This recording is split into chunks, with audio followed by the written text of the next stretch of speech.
आप लोगों को क्रिकेट क्लास में स्वागत है। इस चैनल को सब्सक्राइब एंड लाइक करना न भूलें और बेल आइकन का बटन दबा दें। आज आपको प्रतिलेखन संख्या 19 और 20 लिखाएंगे 100 के स्पीड में। पेंसिल कॉपी लेकर तैयार रहें। Ready, last ready, start. आदरणीय साथियों, भारत में पंचायती राज की मान्यता सदियों से रही है। पंचों में परमेश्वर वास करता है, ऐसी हमारी मान्यता रही है। वेदों में कहा है कि 5 व्यक्ति समर्पित रूप से मिलकर यज्ञ को पूर्ण करें।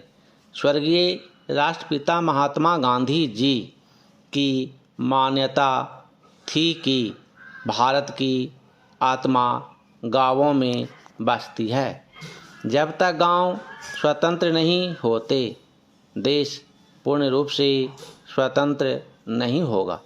गांधी जी के अनुसार सच्चे लोकतंत्र का परिचालन केंद्र में बैठे 20 व्यक्तियों द्वारा नहीं कराया जा सकता है।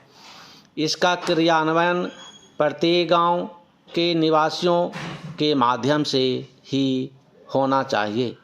उनके अनुसार जन समर्थन प्राप्त पंचायतों को कोई भी कानूनी कार्य करने से नहीं रोक सकता।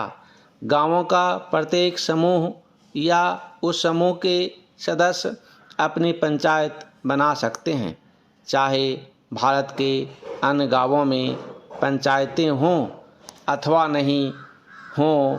गांधी जी की यह मान्यता थी कि हर अधिकार कर्तव्य से ही मिलता है। ऐसे अधिकारों से कोई भी वंचित नहीं कर सकता। पंचायत लोगों की सेवा करने के लिए है तथा भारत का हर लोकतंत्र इकाई गांव ही है। भारतीय संविधान के अनुच्छेद 40 में पंचायती राज के संबंध में अंकित किया गया है कि राजग्राम पंचायतों का संगठन करने के लिए अग्रसर होगा तथा उनको ऐसी शक्तियां और अधिकार प्रदान करेगा जो उन्हें स्वायत्त शासन की इकाइयों के रूप में कार्य करने योग्य बनाने के लिए आवश्यक हो। इस उद्देश्य से प्रेरित होकर भारत सरकार ने पंचायती राज व्यवस्था को सुदृढ़ करने के लिए समय समय पर कदम उठाए हैं। 2 अक्टूबर 1952 को भारत सरकार द्वारा ग्रामीण विकास हेतु सामुदायिक विकास कार्यक्रम प्रारंभ किए गए। इसके अधीन स्थानीय विकास हेतु सरकार द्वारा विकास खंडों को अनुदान राशि दी गई। भारत सरकार ने देश के ग्रामीणों का सर्वांगीण विकास करने हेतु पंचायत राज संस्थाओं के संबंध में 1957 में बलवंत राय मेहता समिति का गठन किया। इस समिति ने सिफारिश की कि विकास से संबंधित समस्त कार्यों को पंचायती राज संस्थाओं को सुपुर्द कर दिया जाना चाहिए। Para change. समिति की सिफारिश के अनुसार ग्राम स्तर पर ग्राम पंचायतें पूर्णतः निर्वाचित हों। इनमें 2 महिला, अनुसूचित जाति व अनुसूचित जनजाति का प्रतिनिधि मनोनीत हो। ब्लॉक स्तर पर पंचायत समिति विकास के समस्त कार्य हाथ में ले।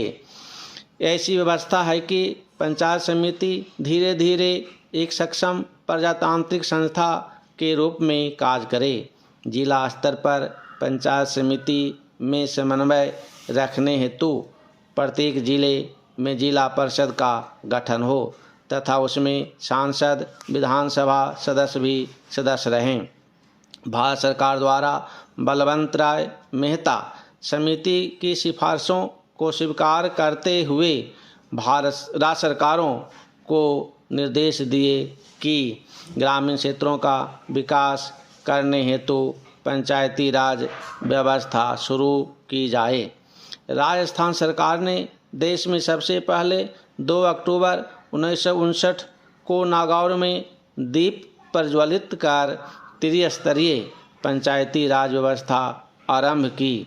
यद्यपि राज्य में ग्राम पंचायतें पहले से थीं, ब्लॉक स्तर पर पंचायत समिति पर जिला स्तर पर जिला परिषदों का गठन किया गया। वर्ष 1960 में प्रथम चुनाव हुए। पैराचेन आदरणीय साथियों, कई सरपंच निर्विरोध चुने गए। अनेक चुनाव के बाद जीतकर सरपंच बने। ग्राम पंचायतों के सरपंच ही पंचायत समितियों के सदस्य बने एवं उनमें से प्रधान व उप प्रधान अप्रत्यक्ष रूप से निर्वाचित होते रहे। सब पंचायत समितियों के प्रधान सांसद व विधानसभा सदस्य जिला परिषद के सदस्य बनते रहे।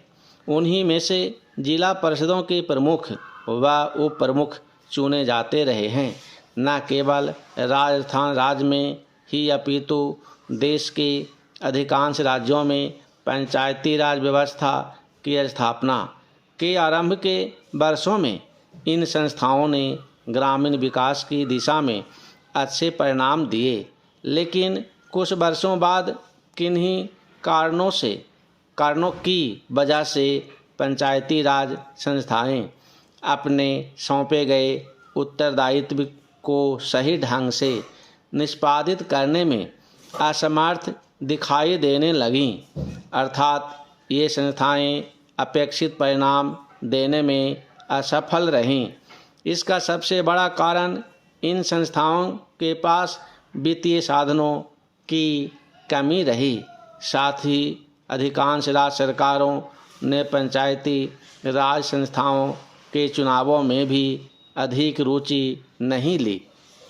पंचायती राज संस्थाओं को अधिक गतिशील बनाने हेतु अशोक मेहता कमेटी ने सिफारिश की कि विकास कार्यक्रमों एवं योजनाओं को क्रियान्वित करने की जिम्मेदारी जिला परिषदों की हो।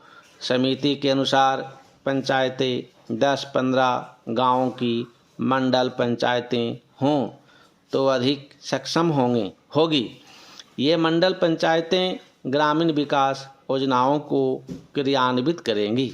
साथ ही समिति ने पंचायती राज संस्थाओं के चुनाव मुख्य निर्वाचन अधिकारी से करवाने की सिफारिश भी की। ग्रामीण विकास की प्रशासनिक व्यवस्था व गरीबी उन्मूलन समस्याओं हेतु गठित जी.वी.के. राव कमेटी ने जिला स्तर पर योजनाएं बनाने व नियमित चुनाव कराने की सिफारिश की थी। देश की पंचायत राज व्यवस्था को सुदृढ़ व पुनर्जीवित करने हेतु गठित डॉक्टर लक्ष्मीमल सिंघवी कमेटी ने ग्राम पंचायतों को अतिरिक्त वित्तीय साधन देकर अधिक सक्षम बनाने पर बल दिया तथा साथ ही पंचायती राज संस्थाओं को संवैधानिक मान्यता दिए जाने पर भी विशेष बल दिया। पैराचेन देश में पंचायती राज संस्थाओं की बिगड़ती हुई स्थिति को ध्यान में रखते हुए पूर्व प्रधानमंत्री श्री राजीव गांधी ने पंचायती राज ढांचे को सुदृढ़ बनाने की कल्पना की थी और उन्होंने पंचायतों को अधिक अधिकार सौंपने तथा महिलाओं और कमज़ोर वर्गों की इन संस्थाओं में अधिक से अधिक भागीदारी देने की परिकल्पना की थी। हमारे वर्तमान प्रधानमंत्री के प्रयासों से अब यह संभव हो पाया है कि इस संबंध में शुरू किए गए प्रयासों तथा राष्ट्रपिता महात्मा गांधी जी के ग्राम स्वराज के स्वप्न को साकार बनाने की दृष्टि से संविधान में 73वें संशोधन की कुछ महत्वपूर्ण बातों का जिक्र करना चाहूँगा। पंचायती राज संस्थाओं को प्रथम बार संवैधानिक दर्जा दिया गया। सभी राज्यों में पंचायती राज की त्रिस्तरीय पद्धति लागू की गई, लेकिन जिन राज्यों की जनसंख्या 20 लाख से कम है वहाँ बीच के स्तर की इकाई गठित करने की मर्जी राज्य सरकारों पर छोड़ी गई है। ग्राम सभा को वैधानिक दर्जा दिया गया। हर 5 वर्षों में अनिवार्य रूप से चुनाव होंगे। चुनावों की व्यवस्था एक स्वतंत्र चुनाव आयोग करवाएगा। धन्यवाद। अगर डिक्टेशन अच्छा लगा तो लाइक एंड सब्सक्राइब करना ना भूलें।